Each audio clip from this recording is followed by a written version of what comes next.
which may or may not, but it depends on who I'm talking to. If I'm talking to a bunch of firemen, I'll say, you guys sacrifice your life for the country, but the real problem is no fires. Well, if you did away with fires, well, I'd lose my job. There's a threat there, too. Now, I spoke to policemen years ago. I never told you this. I spoke to about 50 policemen, and I told them that they could be easily displaced.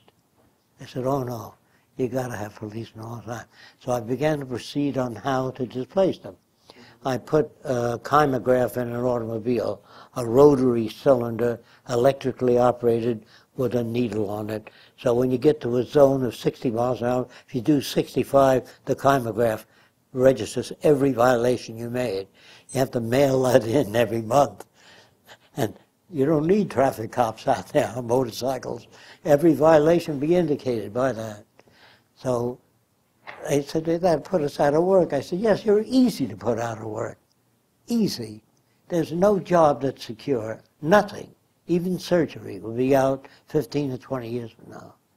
So it's just a matter of time. And if we live that long, if we live there the next 20 or 30 years, the system will be very bad. If we continue the way we are, and I see nothing to stop people from really stop polluting. The peace ship, you know, that gets out and they don't want the Japanese killing whales. You know, and we kill chickens and cows because we eat them. See, and the Japanese eat fish, and they eat certain things we don't eat, and there's money in it. So why shouldn't they kill the whales? Who are you to say don't kill the whales? Don't kill anything. Don't kill a fly, because they're here made by God. You're killing all God's creatures. You know, there's no way to deal with that subject. The Peace Corps they want peace, but they don't know that peace is a product of culture. And peace is the interval between wars. There never has been peace as a system. There's always been wars. That's a natural thing. Natural for humans the way they are today. Where did they get it? From the Bible. Revenge is sweet. The Jews were permitted to kill people, have sex with people that were non-Jews. Did you know that? No, I didn't. And I told you about Salem, Massachusetts, didn't I? You haven't told me about it. Witch hunts? Yeah, I know all about it. But Did you know that if you found a witch, you got their possessions, their bank and land? Yes. Okay. So it was good to find as many witches as you can. So the system is so, where the hell do you start? It's aberrated all the way through. So if a guy says, I believe in the free enterprise system, I don't even want to take the time out. If they say, do you feel that the system can be improved, and how can that be done? And then how would you deal with corruption amongst the politicians? You know, they'd ask questions, millions of them, if they were sane. Now, if people come from another world, if they're that smart to make that journey, what you say to them is, what do you think I ought to know? You don't talk to them about, you got a wife and 2 kids, and they're not interested in that shit. What do you think I ought to know if they're more advanced? They'll tell you what you ought to know. If they can do that, you know what I mean? So, you got a tough job in front of you. But I'd rather have a tough job than go along with this. I agree. If I wind up in jail, all right. But if you're not attached to things like the buildings we have here, I'm not attached to them. I do all I can in them. But if the government takes them over because they don't like the direction, that's possible too. So you have to include the possible or the highly probable. And you might get arrested or beaten up because they think you're a communist. You understand? People don't have enough of a value system to see where you differ from it. Everything, and all Japanese look alike. All niggers look alike. You know, and when I was a kid, that was a thing.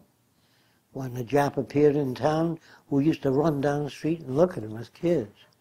And we used to do terrible things. We used to say, Jimmy's sister is a cripple. Did you know that? Normal kids. How can they be conditioned to do that? And imagine kids that are insensitive to a blind person. They trip them, and many cerebral insufficients were walking down the street when I was a kid. They were not hospitalized. So kids used to give him horse shit and say, eat it. The guy would eat it. They thought, hey, this guy eats horse shit. And because the kids had no knowledge, no training. They were very cruel, but they were normal kids. Did you ever see that? The idiot in town? Now, I encountered that. I built a model airplane, and I put it on the ground, and one of the town insufficients were coming by, and I'd wait, so I'd see if he'd be amused by that, and he came over and he stopped. He wrecked it completely. I learned a lot that day. I thought he might be interested in flying machine. So I was looking for justice, you know. Looking for justice will kill you. There's no such thing. Whatever happens is real. What you think should have happened is not real. So you're disappointed not in the world, in your value system. It's your value system that's screwed up, not the world. The world is normally screwed up by time. So if you say, well, that's terrible what people did Wednesday. They killed a black guy and he was the wrong guy. Well, that's within probability. Whatever happens is real. Can you remember that? What you think should have happened is not. I've been fair to my wife, decent. I bought her everything she ever asked for. She ran away with the milkman. So what are you looking for? You don't know your wife's value systems that well. It's what it means. Or you don't know enough about people. Right? Now that's very hard to accept. Whatever happens is real. You go in for an examination one day and says you got the last stages of cancer. You should have come much earlier. You got about 4 months to live, wrap up your problems. Very hard for people to say, I see. You know what I mean? But I'm only 40 years old. I'm only a kid and I'm bald. I lost my head from radiation, my hair. You know, the kid says, that's not fair. I haven't even begun to live yet. And mother says, that's not fair too, you know. But whatever happens is real. Malaria, disease, people die, young and old. And they die because we don't have sufficient research in all those areas. Now, how the hell do you get that across fast? I seem to get that across to most people that come here, but they are people that apparently seem to like the Venus Project. So they seem to be attuned to this.